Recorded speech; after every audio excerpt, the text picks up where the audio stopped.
आज की बात वर्तमान मुद्दों के साथ देखिए जयदेव पटेल के साथ शनिवार रात 11 बजे और रविवार सुबह 11 बजे सिर्फ नंबर 1 इंडिया न्यूज पर। नमस्कार व्यूअर्स, मैं जयदेव पटेल और आप देख रहे हैं नंबर 1 इंडिया न्यूज। आज की बात वर्तमान मुद्दों के साथ किस खास कार्यक्रम में आज हम बात करेंगे 2024 लोकसभा चुनाव को लेकर। ये इसलिए विलंब हो जाता है क्योंकि चुनाव से ठीक पहले कहीं न कहीं 1 फरवरी को देश की फाइनेंस मिनिस्टर निर्मला सीतारमण ने बजट पेश किया और साथ ही ये ऐलान भी कर दिया कि जुलाई में जो संपूर्ण बजट पेश किया जाएगा वो भी उन्हीं की सरकार के द्वारा किया जाएगा। तो आखिर ये आत्मविश्वास क्यों? और इसी के साथ साथ चुनाव से ठीक पहले इन्फोर्समेंट डायरेक्टर यानी ईडी की तरफ से लगातार तो छापेमारी की जा रही है, इसका क्या कुछ इम्पैक्ट दिखाई देगा? और एक बार फिर नीतीश कुमार ने पलटी मारकर INDI का गठबंधन साथ छोड़कर NDA के साथ जो वापसी हुई है, इनका क्या कुछ असर दिखाई देगा? इन्हीं तमाम मुद्दों पर बात करने के लिए हमारे साथ खास मेहमान चुनाव विश्लेषक और CSDS के प्रोफेसर संजय कुमार जी, आपका बहुत स्वागत आज हमारे प्रोग्राम में। बहुत बहुत धन्यवाद मुझे बुलाने के लिए। जी संजय कुमार जी, आपसे मेरा पहला सवाल है कि 1 फरवरी को देश की फाइनेंस मिनिस्टर निर्मला सीतारमण ने बजट पेश किया और बजट को प्रधानमंत्री नरेंद्र मोदी ने ऐतिहासिक बताया और साथ ही ये भी कहा गया कि जुलाई में जो नया संपूर्ण बजट जो आएगा वो भी कहीं न कहीं मोदी सरकार के द्वारा ही उसको दोबारा पेश किया जाएगा। तो आखिर ये आत्मविश्वास के पीछे क्या कुछ आप देखते हैं? देखिए, आत्मविश्वास की वजह कई है। पहली वजह, अगर आप 2019 के लोकसभा चुनाव को देखें तो बीजेपी बहुत बड़ी पार्टी है, 37% वोट है, 300 से ज्यादा उनकी लोकसभा में सीटें हैं। 2019 के बाद भी जो तमाम विधानसभा के चुनाव हुए उसमें कहीं ना कहीं बीजेपी का दबदबा बना हुआ दिखाई पड़ता है। ऐसा नहीं है कि बीजेपी चुनाव नहीं हारी, बीजेपी कई कुछ राज्यों में चुनाव हारी भी है, लेकिन तमाम ऐसे राज्य हैं जहां पर बीजेपी ने चुनाव जीता है, उनका दबदबा बना हुआ दिखाई पड़ता है। अभी हाल ही में जो 5 राज्यों के विधानसभा चुनाव हुए, जिसको हम लोकसभा के पहले सेमीफाइनल के रूप में कहते हैं, इनमें 3 राज्यों में बीजेपी ने अच्छी सरकार बनाई। छत्तीसगढ़ में, मध्य प्रदेश में और राजस्थान में प्रधानमंत्री मोदी की जो पॉपुलैरिटी है उनकी जो छवि है वो बरकरार है। तो ये सारी चीजें इस ओर संकेत कर देती हैं कि बीजेपी का दबदबा हिंदुस्तान की राजनीति में आज भी बना है और 2024 के चुनाव में एक मजबूत पार्टी के रूप में वो सामने आएगी। दूसरी ओर विपक्षी पार्टियों के सामने चुनौती थी कि अगर प्रधानमंत्री मोदी या बीजेपी का सामना करना है तो उन्हें एक अलायंस बनाने की जरूरत होगी।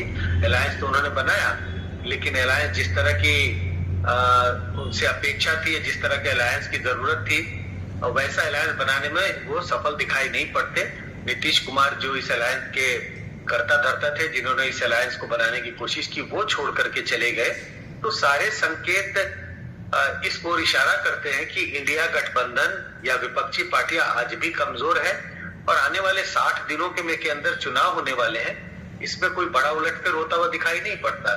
इसी वजह से मुझे लगता है कि आत्मविश्वास बीजेपी का बना हुआ है कि चुनाव 2024 का चुनाव यही जीतेंगे और जुलाई के महीने में यही सरकार या बीजेपी की सरकार नया बजट पेश करेगी। जी संजय कुमार जी, अक्सर हम देखते हैं कि चुनाव से पहले का जो एक अंतरिम बजट होता है, भले हम 2019 की बात करें, उस वक्त फाइनेंस मिनिस्टर का चार्ज कहने के पीयूष गोयल के पास था, तो उन्होंने टैक्स में बहुत सारे बदलाव किए थे। उसके अलावा और भी कई मोटा मोटी जैसे 6000 किसान निधि PM निधि के द्वारा किसानों के खाते में सीधे ट्रांसफर करने की बात हो तो उसको कहीं बढ़ाने की बात एक लोगों की तरफ से की जा रही थी, लेकिन ऐसा कुछ लोभ लुभावन जिसको हम कहते हैं वैसा बजट पेश नहीं किया गया।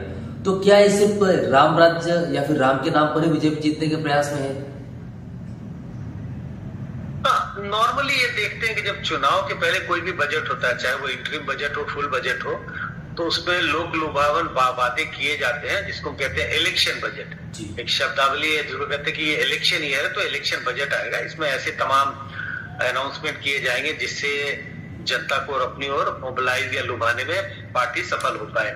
ये इंटरिम बजट जो है वैसा दिखाई नहीं पड़ता, काफी उससे हटकर है।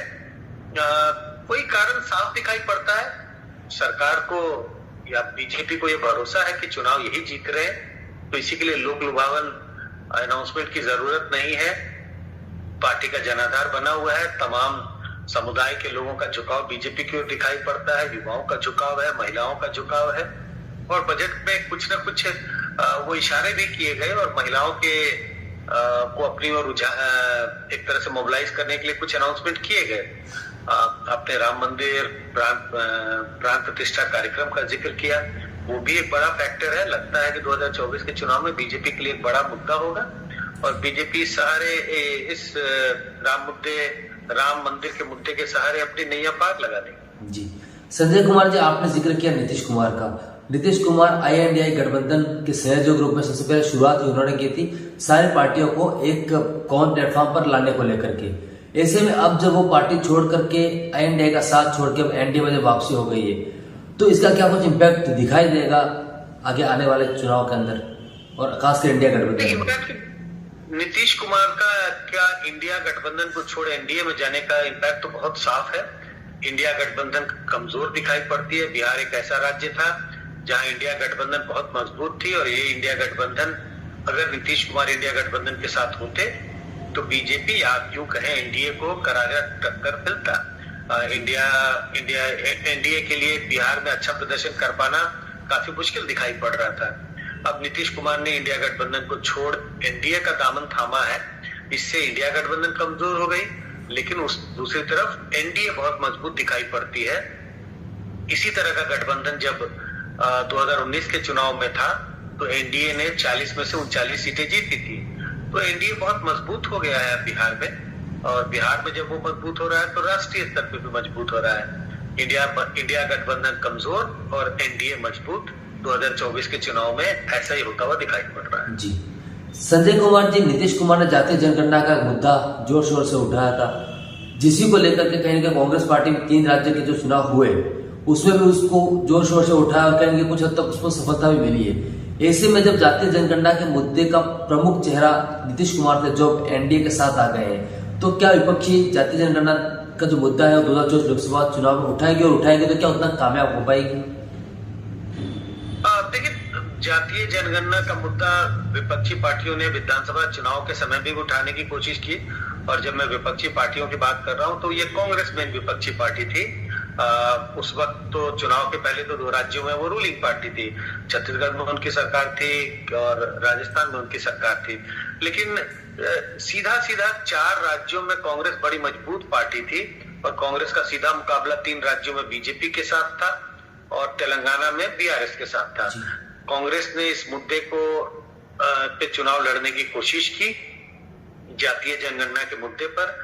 जातीय जनगणना का मुद्दा, लोगों ने उसका समर्थन तो किया, लोग तो कह रहे थे कि जातीय जनगणना होनी चाहिए, लेकिन इस मुद्दे पर लोगों ने अपने वोट नहीं दिए। उनके वोट देने का जो निर्णय था इस मुद्दे पर आधारित नहीं था। तो 2024 के चुनाव में जातीय जनगणना एक बड़ा मुद्दा होगा। मुझे लगता है इस पर एक बड़ा प्रश्न चिन्ह है। विपक्षी पार्टियां कोशिश करेगी, क्योंकि उन्हें कोई ना कोई तो एक हथियार चाहिए, लोगों को मोबिलाइज करने के लिए कोई ना कोई हथियार चाहिए बीजेपी को अटैक करने के लिए। लेकिन ये मुद्दा बहुत कारगर होता हुआ मुझे 2024 में दिखाई नहीं पड़ता। और अब नीतीश कुमार चूंकि जो एक तरह से सूत्रधार थे, कर्ता धर्ता थे कास्ट सेंसस के, वो अगर बीजेपी के पास सब चले गए हैं, तब तो इस मुद्दे की जो धार है वो और भी कमजोर हो गई है।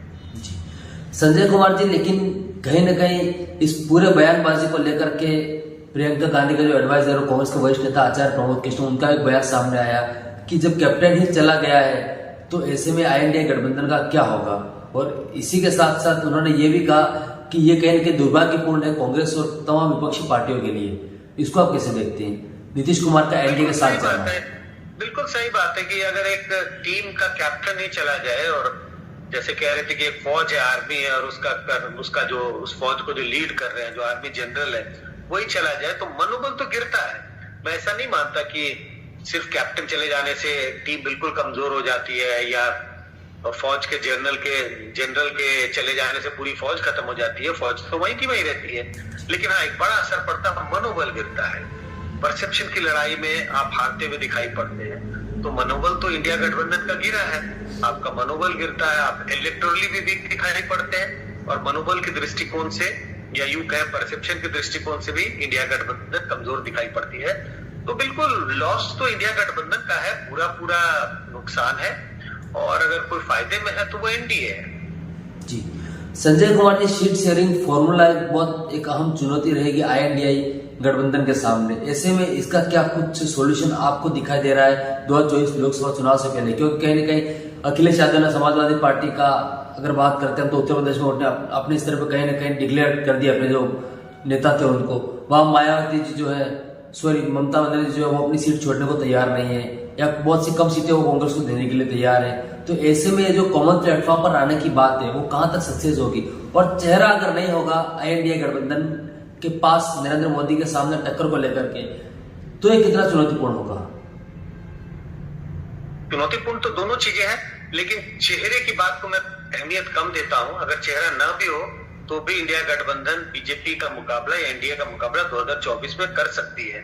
लेकिन सीटों का बंटवारा नहीं अगर हुआ, और जिस तरह के आसार नजर आ रहे हैं, बंगाल का अगर जिक्र करें तो ममता बनर्जी ने पहले ही कह दिया है कि सारी सीटों पे वो चुनाव लड़ रही है, और अगर कांग्रेस को वो सीटें देंगी तो बहुत कम 2 या 3 सीटों का उन्होंने ऑफर दिया है जो कांग्रेस ठुकरा रही है। अगर हम पंजाब की बात करें तो वहां भी आम आदमी पार्टी ने कहा है कि 13 सीटों पर वो अकेले चुनाव लड़ेंगे, तो पंजाब में भी कोई गठबंधन होता हुआ दिखाई नहीं पड़ता। अगर हम यूपी की बात करें जहां 80 लोकसभा की सीटें हैं, अखिलेश यादव की पार्टी एक बड़ी पार्टी है, समाजवादी पार्टी, उन्होंने इस बात का जिक्र किया है कि 11 सीटें हमने कांग्रेस को देने का वादा किया है, और उन्होंने ऑफर भी किया। कांग्रेस उससे नाराज दिखाई पड़ती है और कांग्रेस ज्यादा सीटों की डिमांड कर रही है। ऐसी स्थिति में अगर यूपी में भी गठबंधन नहीं हुआ तो गठबंधन नहीं होने का भारी नुकसान इंडिया अलायंस को होगा। चेहरा हो या ना हो उससे मुझे नहीं लगता कि ज्यादा फर्क पड़ता है, लेकिन हाँ, अगर गठबंधन नहीं हुआ और बीजेपी के खिलाफ इंडिया अलायंस अगर एक उम्मीदवार खड़ा नहीं कर पाए, उससे बहुत भारी नुकसान होगा। और लगभग ये यूं कहें कि 24 के चुनाव में बीजेपी का मुकाबला करने वाला कोई पार्टी नहीं होगा।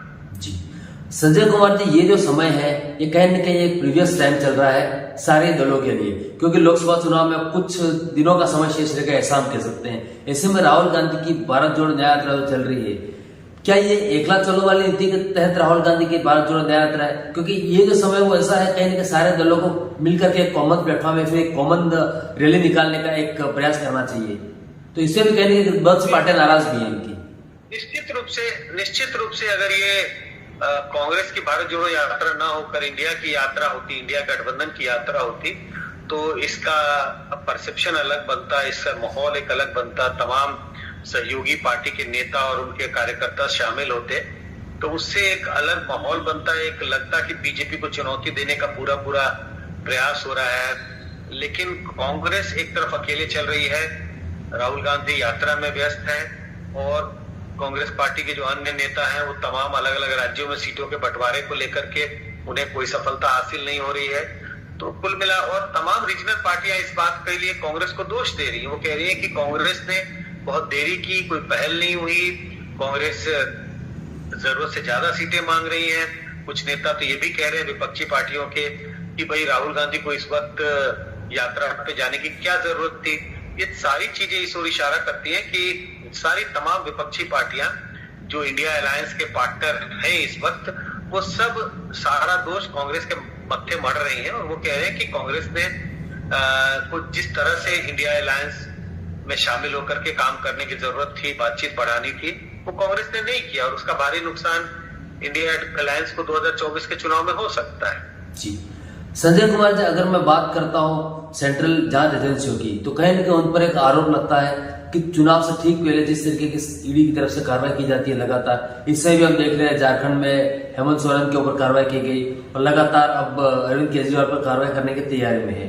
तो ऐसे में जो ये चुनाव से ठीक पहले ईडी की जो कार्रवाई है, उसके सवाल या निशान जो खड़े हो रहे हैं उसके टाइमिंग को लेकर के, ये कितने आम हो जाते हैं, और इसमें लोगों का क्या परफेक्शन बैठता है लोगों के माइंड में?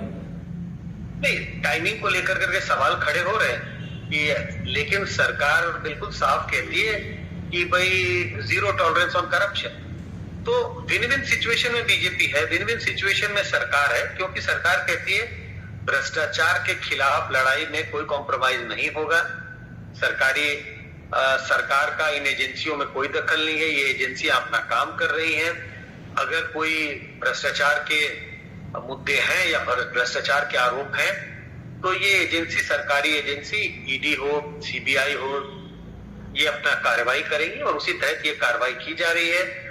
जिन पर भी भ्रष्टाचार के कुछ भी आरोप होंगे उन पर ये कार्रवाई होगी।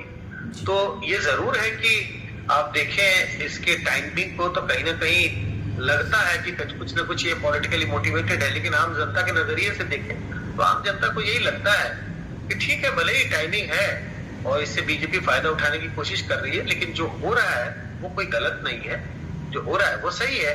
और आम जनता इस मुद्दे पर तो अपना वोट बीजेपी के खिलाफ नहीं देगी।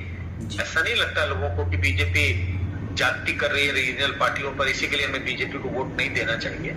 तो कुछ लोगों को लगता है कि हाँ, टाइमिंग थोड़ी चुन के किया गया है, लेकिन कुल मिला के उनका समर्थन है। वो कहते हैं भ्रष्टाचार के खिलाफ लड़ाई तो होनी चाहिए, भ्रष्टाचारियों को जेल भेजना चाहिए।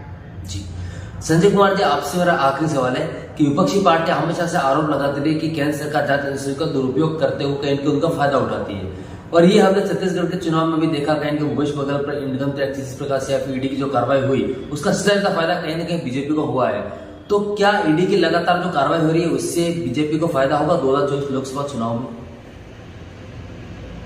देखिए, ईडी की कार्रवाई से फायदा किस तरह से होगा? ईडी की कार्रवाई से केंद्र सरकार ये मैसेज देने की कोशिश कर रही है कि ये सरकार एक ईमानदार सरकार है और सरकार भ्रष्टाचार के मुद्दे पर अपनी लड़ाई जारी रखी है। सरकार भ्रष्टाचारियों के खिलाफ सख्त कार्रवाई करेगी। तो बड़ा मुद्दा, जो बड़ा संदेश जा रहा है जनता के बीच में है कि भ्रष्टाचारियों के खिलाफ कार्रवाई होगी। अगर आपने पहले कभी भ्रष्टाचार किया है, भ्रष्टाचार के आरोप है, तो आप बरी नहीं होंगे और आप पर आरोप होगा।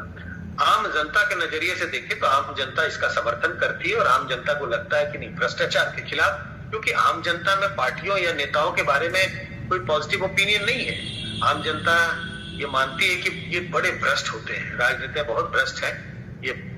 तो ऐसे में अगर एक पार्टी कार्रवाई करती है तो उसका जनता के बीच में समर्थन मिलता है, और वो समर्थन राजनीतिक समर्थन के रूप में भी बदलता हुआ मुझे लग रहा है 2024 में दिखाई पड़ेगा। जी संजय कुमार जी, आपने हमारे लिए समय निकाला, उसके लिए आपका बहुत बहुत धन्यवाद।